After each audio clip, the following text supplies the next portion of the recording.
और इंडी गठबंधन को नेशनल कॉन्फ्रेंस ने तगड़ा झटका दे दिया। दरअसल नेशनल कॉन्फ्रेंस जम्मू कश्मीर में अकेले चुनाव लड़ेगी।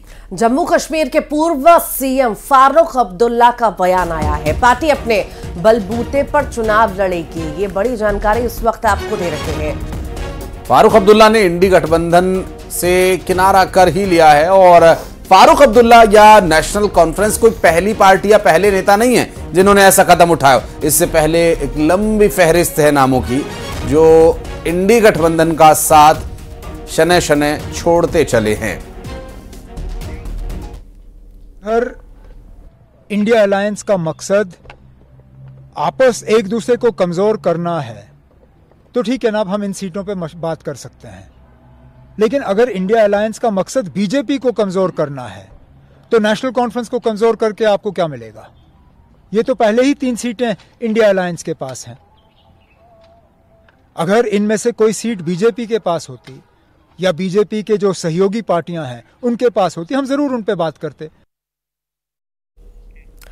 और चलिए, इस झटके से पहले और कितने झटके इंडी गठबंधन को मिले हैं ये भी जानेंगे। और जानिए ये भी कि क्या लोकसभा चुनाव से पहले इंडी गठबंधन खत्म हो जाएगा। दरअसल इससे पहले दिल्ली पंजाब में इंडी गठबंधन के एक दल आम आदमी पार्टी ने अकेले चुनाव लड़ने का ऐलान किया था।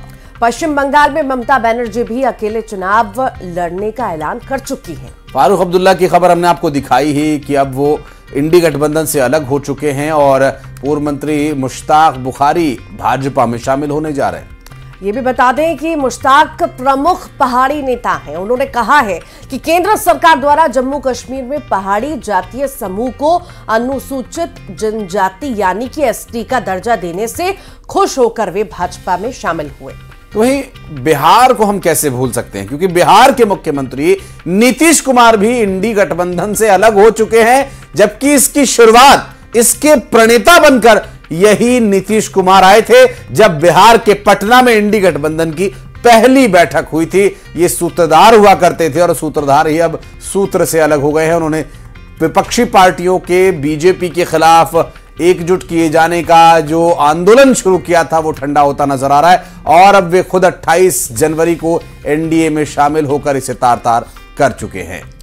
मतलब साफ है कि इंडी गठबंधन अब टूट की कगार पर है और इन हालातों को देखकर यह कहा जाए कि लोकसभा चुनाव से पहले ये गठबंधन खत्म हो जाएगा तो शायद आप भी इसमें सहमति नहीं भरेंगे। और निश्चित रूप से ये सहमति करने योग्य खबर भी है और लगभग ये दिखाई भी दे रहा है।